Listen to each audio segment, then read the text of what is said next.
Many parents do not want their children to hear it. Good morning, I'm Charlie Rose in Washington. Welcome to the CBS News Night Watch. This morning, a night match debate on what's becoming known around the country as porno rock. Our resolution: some rock music is becoming increasingly pornographic, offensive, and detrimental to children. The rock industry should clean up its act or face legislative reforms. Arguing in favor of the resolution, writer and mother of 3 children, Kandy Stroud. I have 3 children, and I believe that they should be protected from violent and pornographic rock, and that it is the responsibility of the music industry to reform itself.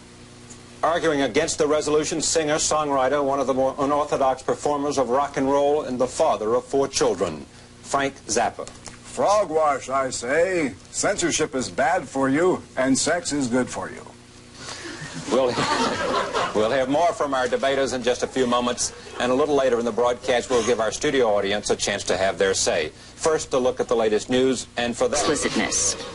It is like going to a porno movie and seeing everything, only it's a porno hearing session, and the kids are hearing everything. Mary Elizabeth Gore says she was shocked at what she was hearing. Gore is the mother of 4 and the wife of a United States senator. She's joined with other influential women to form the Parents Music Resource Center. Well, my 11-year-old likes Prince. However, on the album Purple Rain, there is a song called Darling Nikki, which deals with the subject of masturbation, and that is in the lyrics. I did not feel that was appropriate for my then 10-year-old child to have purchased. Like Gore's group, the National PTA is asking record companies to voluntarily label records, tapes, and cassettes that may be considered obscene. While the parents' groups are calling for voluntary restraint, some in the industry fear encroachment on the First Amendment. I'm very concerned that we're talking about some form of censorship here, which I absolutely do not believe in. A recent hit of Sheena Easton's called Sugar Walls about sexual arousal was yanked from several radio stations. The decision was, well, let's test it and see what happens. We put it on. Lou is the music director for Z100, one of the top radio stations in the New York City area. His programming philosophy: if it's selling, he'll play it, unless he gets complaints. We received a number of complaints and letters from parents who felt that the record should not be played. So therefore, we felt it just wasn't worth playing it. It's me, Freddie Snakeskin, here on KROQ-FM. K-Rock in Pasadena is known in the trade as a progressive rock station. We're not out here to sell sex. We're out here to play what our audience likes. The National Association of Broadcasters has stepped into the controversy.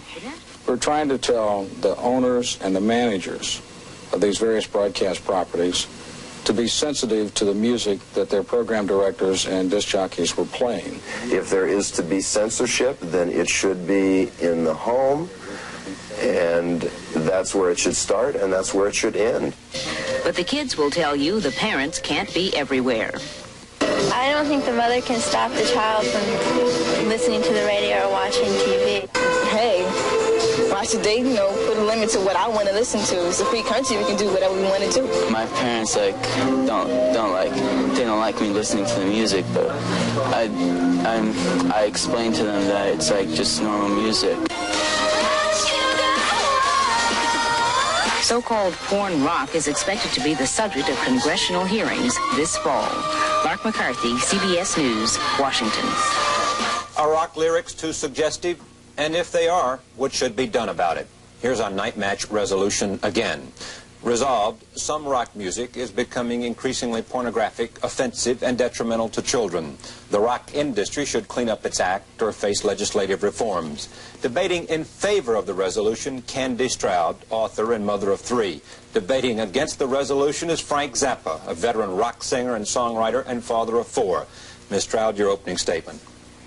Charlie, rock music has always had an extremely potent force and impact in the lives of teenagers, but never more so than today. The average teenager today listens to between 4 and 6 hours of rock music a day. That's over 11,000 hours of rock music listened to between the 7th and 12th grades alone. And the listening audience is getting younger all the time. Now elementary school children, preteens, and teenagers as well are looking to rock stars as role models and teachers, imitating their behavior, singing their songs, and imitating their fashion. And the lessons that they're learning from these rock stars is that casual sex, masturbation, incest, violent rape are all acceptable, even desirable forms of behavior. Don't let anybody tell you that the music of the 60s and 70s is the same as the music of the 80s. Times have changed, the barriers have fallen. Innuendo has given way to the explicit, graphic, violent, pornographic. In the 50s, Elvis Presley sang, "I want you, I need you, I love you," or "Come along and be my teddy bear."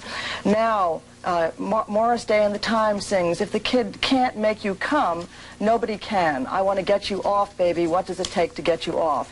In the 50s, Little Richard sang, "Good golly, Miss Molly, you sure know how to ball." Now Prince sings, "I met a girl named Nikki. I guess you could say she was a sex fiend. I met her in a hotel lobby masturbating with a magazine." And Sheena Easton sings, "Sugar Walls." The Stones in the 60s sang "Let's Spend the Night Together," which was edited seriously for the Ed Sullivan Show. But today, Wasp, Blackie Lawless, the lead singer of Wasp, can appear on stage wearing a buzzsaw blade between his thighs, and which he uses to attack a woman in a mock rape. And he wears on his bikini underwear a sign which says, "I F blank blank K like a beast." While I abhor censorship, and I believe that banning creativity is wrong, I do think that the time has come for the music industry to exercise its social responsibility and police itself. Your opening statement, Mr. Zappa. I do not speak for the music industry, nor would they wish me to. I do not approve of most of what is being manufactured for entertainment, but I do not feel that it is my place or anyone else's place to keep a type of entertainment that people desire from them. I don't know very much about Kandy Stroud or her cause. I find it fascinating. I find that I've just read this little reprint of her Newsweek thing just before I came over here, and I feel sorry for her that anybody could respond that way to matters pertaining to sex. And I don't really have a statement to make about this because I need to know more about what it is you're really trying to say, because it's not very clear. You've quoted from songs, but you don't say exactly what it is about these quotations that are so offensive to you. I need to ask you some questions in order to proceed. Let me jump in if you'd like, Frank, and give her a minute and a half to make that point or less, and then another time for you to respond after she clarifies. Good. Go ahead, Kandy. Well, to answer your question, Frank, I think that sex is healthy, but it's not an animal act. And that the message that rock stars are singing today is that love equals sex and sex equals love, that love is purely recreational, it's a thing that is fun, there are no commitments, no responsibilities, and no consequences. As Tina Turner sings, "What's love got to do with it? Love is only a second-hand emotion." That is a message that is being preached over and over again to teenagers at a time when they're forming their value systems and their morals. It's not just the mainstream rock music, but it's rock music that is in the heavy metal industry, for example, where you have songs that deal with forcing a woman to have oral sex at gunpoint, as in Judas Priest on the album Defenders of the Faith, "Eat Me Alive," in which he sings, "Sounds like an animal, panting to the beat, groan in the pleasure zone, gasping from the heat, gut-wrenching frenzy that deranges every joint. I'm going to force you at gunpoint to eat me alive." This kind of music that is being played over and over again for teenagers and is being purchased values and characters. Okay, I can see why some of this stuff rubs you the wrong way, because you have a problem with sex. The lyrics that you're talking about contain some words that seem to trigger this peculiar response. Could we narrow those down and talk about those words? Because you're talking here about rating different types of bad rock music, completely ignoring what goes on in country and western, which also has sexual lyrics. You're picking on rock. You're ignoring the fact that many classical pieces have texts which are pornographic. For example, Carmina Burana, which was taken from a Latin piece that was supposed to have been pornographic. Do you want to censor this? Is that going to offend somebody? No, I sure don't. I've sung Carmina Burana. It's one of my favorite pieces. Okay. Country music however, is not mainstream. Prince's album, for example, Purple Rain and Darling Nikki, has sold over 10 million copies. That's a lot of copies sold to teenagers. So has his album Dirty Minds, in which he talks about incest and the joys of that. I see there's nothing wrong with sex, but there is something wrong with preaching incest, masturbation, and a casual attitude towards sex to teenagers. What's wrong with masturbation? Let me pick this time for a break, and we'll be right back because we're up against the clock. We'll pick up with Mr. Zappa's point. Stay with us. Nightmatch continues.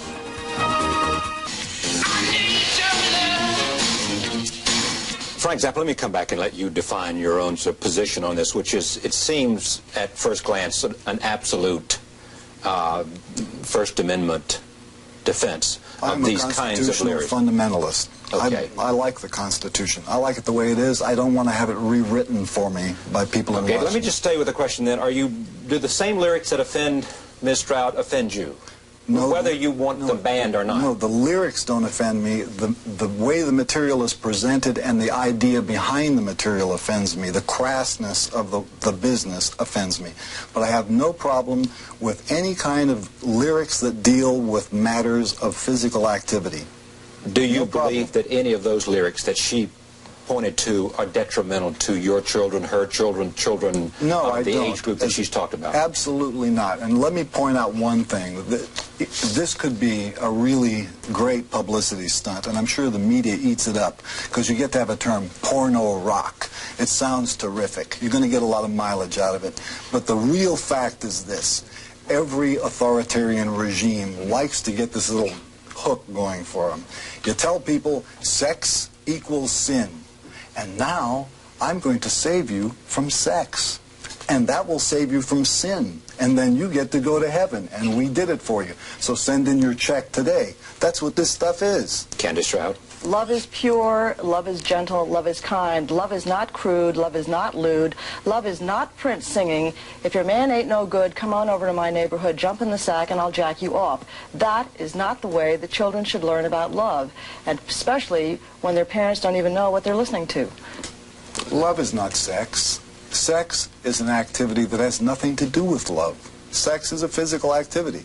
You do not have to love someone or even yourself in order to do sex. Love and sex implies responsibility, implies commitment, and implies consequence. And today, when we have the highest teenage pregnancy rate in the world, and 50% of all teenagers losing their virginity by the time they're 18, there is something going on in the country that is wrong. And whether or not it's coming from rock music or movies or the advertising that they're seeing, it's coming from a number of factors in our society, and I'm convinced that rock music is one of them. We will be back. Our debate is Frank Zappa and Kandy Stroud. The question has to do with rock music lyrics. Should they be banned? Should there be some legislative reform? Or should the rock industry simply accept the First Amendment and have its performers provide the audience whatever they are responding to? We'll be back as Nightmatch continues. Stay with us. Of people who are opposed to some of the lyrics of rock music is they believe those lyrics have a detrimental effect on their children. Here is an excerpt from an interview by Phyllis George on the CBS Morning News with a psychiatrist about the impact of rock music and the lyrics. Well, actually, the research has all been done with college students. There are 3 separate studies now available. All of those show that college students become more desensitized to violence when they see, say, a video like by the Rolling Stones where they sing about chopping up a woman, putting her pieces in the refrigerator, and taking her out and eating her. It's pretty gruesome, I must say. Yeah, it is pretty gruesome. Of course, the heavy metal trend, I see it in my own psychiatric practice. Young people come into my practice, they're into heavy metal, maybe have the barbed wire earrings and the spiked jewelry, and almost always they are having serious problems with antisocial behavior with their parents, with the school, with the police. They really get into the subculture. These are their heroes, and when their heroes are singing, making violence acceptable, it does have definitely a harmful effect. That's Dr. Thomas Radecki with the National Coalition on Television Violence on the CBS Morning News. Coming back to the question of the detrimental impact, are young people going to be exposed to those kinds of lyrics and that kind of conversation regardless of whether it is in or out of rock music? in all kinds of media, all kinds of publications, and does not, as others have argued, the reform and the management or the instruction began at home. Instruction does begin at home, Charlie. The problem is that with rock music, it is such an extraordinarily potent force in the life of a teenager, and they're listening to so many hours a day, and the problem has been that parents have not known the lyrics that their children have been listening to. There has been no parental control, and there's been no restriction whatsoever in the movie industry. A kid can walk into a store at the age of 9 years old or 10 years old and buy an album that deals with forcing a woman to have oral sex at gunpoint, or an album like the problem is they'll go and they'll buy a hit song like Jungle Love by Mars Day and the Time. What they don't know when they get the album home is they flip it over and they've got If the Kid Can't Make You Come, Nobody Can, which gives you 5 entire minutes of a conversation that is only heard in sexual intercourse. It makes the whole process very, very lewd.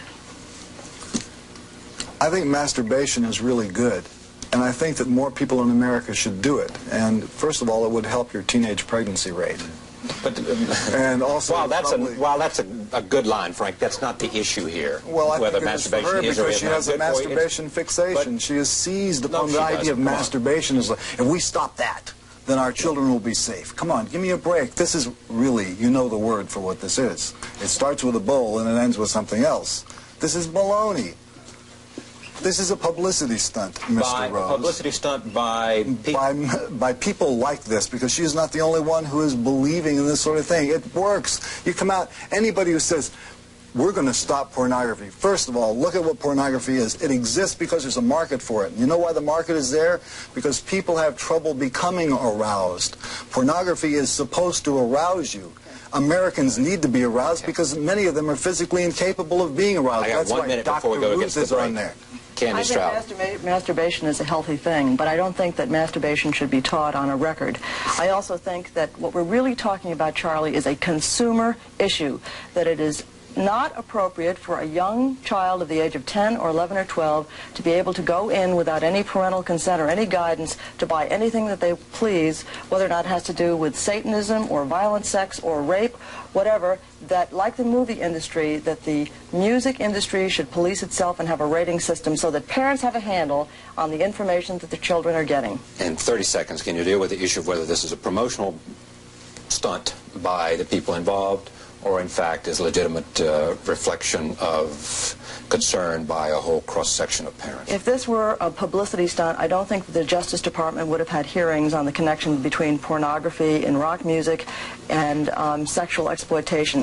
If this were a publicity stunt, I don't think that the Commerce Committee would be seriously concerned in having hearings in the fall on pornographic rock music. Nightmatch continues. Frank Zappa, Kandy Stroud, stay with us.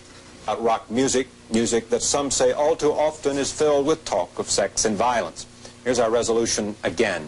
Some rock music is becoming increasingly pornographic, offensive, and detrimental to children. The rock industry should clean up its act or face legislative reforms. Our debaters are writer Kandy Stroud and rock singer Frank Zappa. Do you find that the lyrics are in any way, regardless of whether you do or do not agree with the sexuality expressed, detrimental to children? Let me tell you how it is detrimental to children. Here is a place that I think we can agree, okay? Here is the detriment to a child's mind. You have stated that they listen to too many hours of music. Do you know why they do? Because children in the United States today are marginally literate. They don't read. They get their information from watching television and from listening to records, okay? So you have a channel into the imagination, into the memory banks of a whole generation of kids who don't read. They don't get any thrill out of reading. So you have a problem when the music industry seems to conspire to pump whatever kind of bilge the traffic will bear down that channel. I resent that, whether it contains sex or contains references to values that are insincere or just the reason why the songs were made. These are not songs that mean something to somebody. These are pieces of product. We're not talking about defending art here. First of all, Charlie, I'd like to say that I really feel that Mr. Zappa is making mockery of a very serious issue. And I think that as an artist, he has a serious responsibility, as does Prince, as has Madonna, as has Motley Crue, as has Wasp, to protect the children of this country. I really feel that if the rock musicians can get together to write an uplifting song such as We Are the World to raise millions of dollars for kids in Africa who are starving, that they also can protect the children of this country from hearing songs that endorse and glorify violent sex or pornography. How do you want them to protect the children of this country? I feel that it should be a voluntary thing on the part of the entire music industry. No difference from the movie industry in terms of a rating system. That they can, the music industry has already agreed to do this. One thing they're going to do is label albums so that there is consumer information on the album, so that a parent or a child knows what they are bringing home, what they are buying, and what they're going to be listening to. And there has to be cooperation from the parents, from the radio broadcasters themselves, and from the music store that sells these records. But there has to be voluntary compliance, just as there is with theaters and the movie industry. So you don't want to see the record industry or the government say these kinds of lyrics cannot be recorded and cannot be sold in record stores? Nobody's talking about censorship or banning anything. Then what are we talking about? We're talking simply about a rating system? We're talking about consumer information. It's a consumer. If cigarettes can be labeled, if movies can be rated, if food can be labeled, why can't a record that contains pornographic lyrics or lyrics that have to do with the occult, with teaching satanic rituals, or drug and alcohol? I want to get some people involved in the audience. Do you have any problems with the labeling? I was probably the first person to comply. In fact, I invented the labeling. These are some of the albums released by my company, okay? These albums contain... This one contains material which is very, very beyond Prince in terms of graphic sex. This contains something that would probably drive some of those creatures on the hill crazy. It has a whole song with backwards lyrics on it. There's no telling what it says until you play it backwards. On these albums, I place a warning guarantee sticker, and it says, "This album contains material which a truly free society would neither fear nor suppress.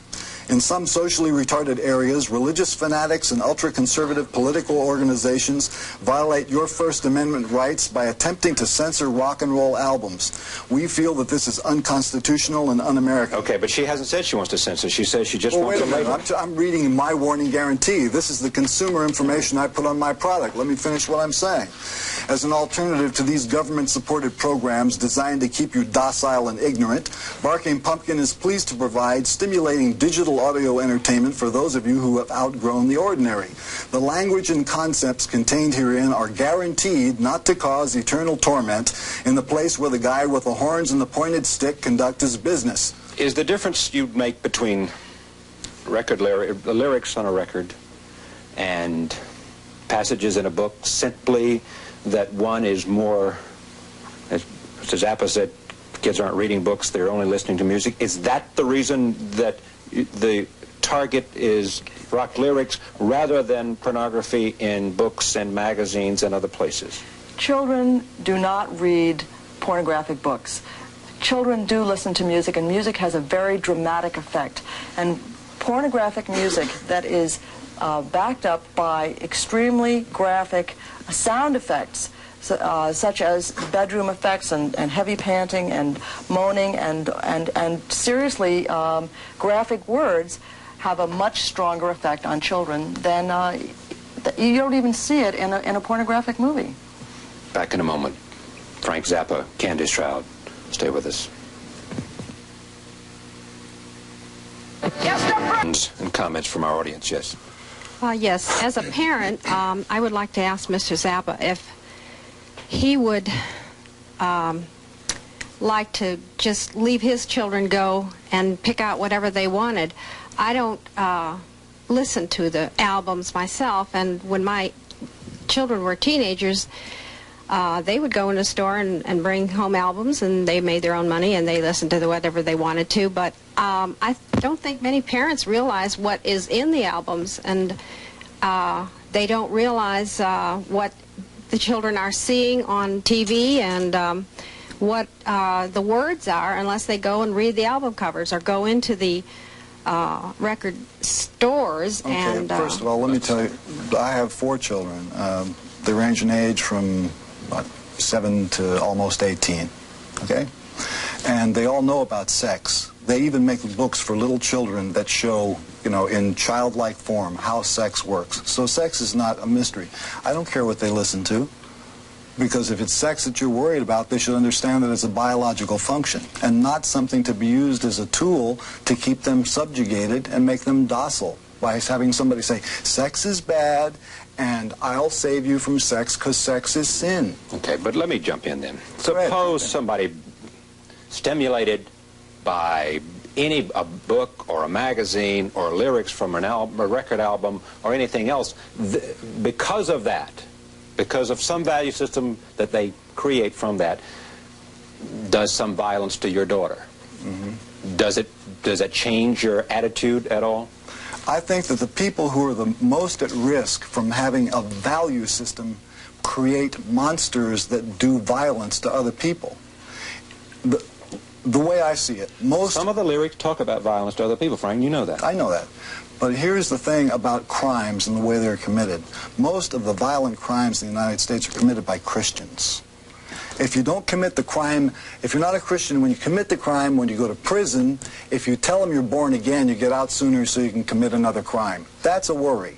Okay? Mr. Zappa, as a born-again Christian, I am glad that you're very unorthodox, because a lot of the lyrics are perverted sex. They're not normal.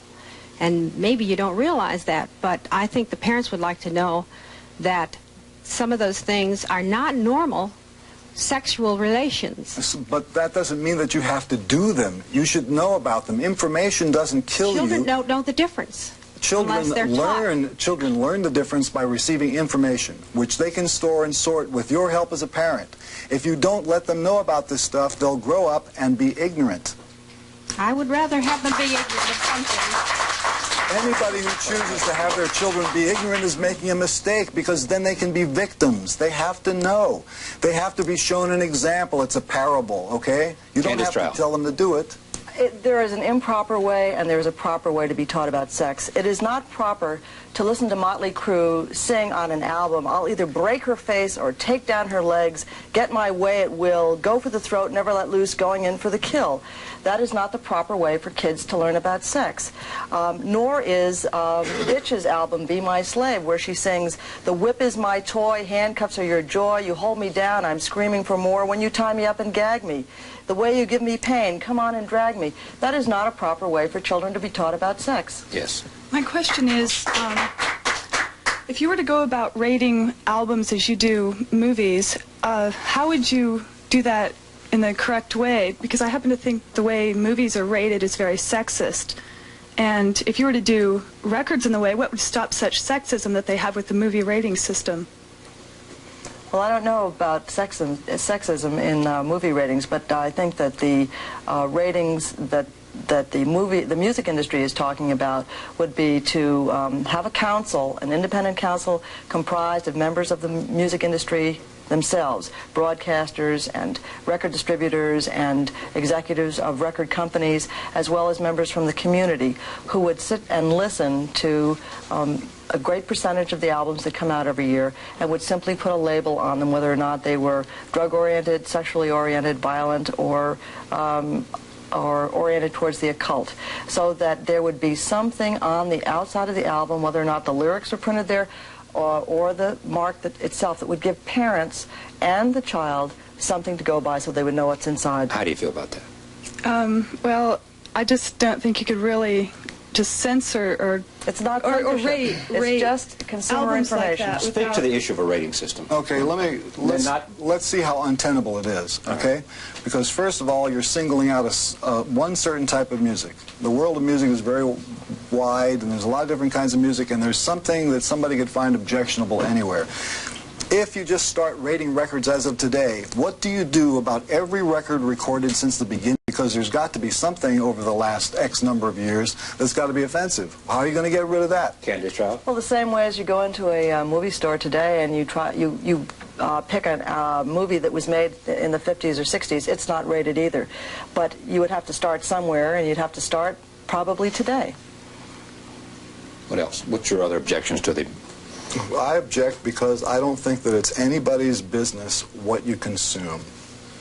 I don't think that giving them a foothold, and when I say them, I mean people who believe they're doing something wonderful in the name of God to protect the morals of the entire country. They have not been elected to do this. Nobody asked them to do it. But you would be the first person to defend their right to do it. This is a democracy for these people to stand up, for people to legitimately feel that they have an interest to be protected. Fine, they can feel that, but when they're not elected and they want to do something that affects somebody else's life, they want to enact legislation, they want to cause an event to happen. She can have her opinion. You can have your opinion. You have yours. But when you want to have legislation and you want to have something happen that affects everybody else's life, and you haven't been elected, it shouldn't be done. All right, we now should go, before I run out of time, to closing arguments. Kandy Stroud. Well, children do not have permission to walk into a store and buy Penthouse magazine, and children under 17 do not have permission to go to a movie and see Deep Throat. Censorship will never find fertile ground in the United States, but there are warnings on cigarette labels, there are ratings on the movies, there are labels on food, and the liquor industry has voluntarily removed its ads from television because of the high rate of teenage carnage on the highways. I think it is time for the music industry to take a look at its product and to realize that there are congressional hearings coming up in the fall. If they don't do something about the music that and the message that they're sending to children, Congress will. Finally, summation. Congress probably will do something about it because you can't trust them either. That's it. That's it? That's it. Frank Zappa, Kandy Stroud, I thank you for joining us for this night match. Thank members of the studio audience who have been here to share their own comments and their own questions. We thank you for joining us. Night Watch continues. Stay with us.